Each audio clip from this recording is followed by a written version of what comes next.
నేను యువగలం పాదయాత్ర చేసినప్పుడు మహిళల్ని కించపరిచే విధంగా ఆనాడు రోజా గారు మాట్లాడారు. మా తెలుగు మహిళ చీరలు గాజులు ఆమెకి ఇచ్చేదానికి వెళ్ళినప్పుడు వెళ్ళిన ఆటోని ఆనాటి పోలీస్ సోదరులు సీజ్ చేశారు. ఆ ఆటో డ్రైవర్ పేరే హమీద్ బాషా. పాపం ఈ ఆటో పైన ఆయనే కాదు, ఆయన కుటుంబంలో ఉన్న 5గురు ఆధారపడి ఉంటారు.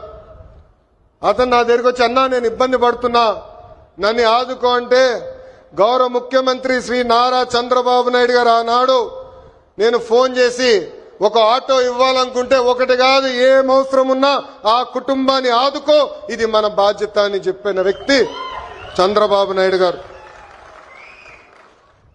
సామాన్యుడి కారు ఆటో, వర్షం వస్తే ఇంటికి తీసుకెళ్లేది మా ఆటో డ్రైవర్లు, ఏకంగా చిన్న పిల్లల్ని సేఫ్ గా స్కూల్కి తీసుకెళ్లి తిరిగి తీసుకొచ్చేది మా ఆటో డ్రైవర్లు.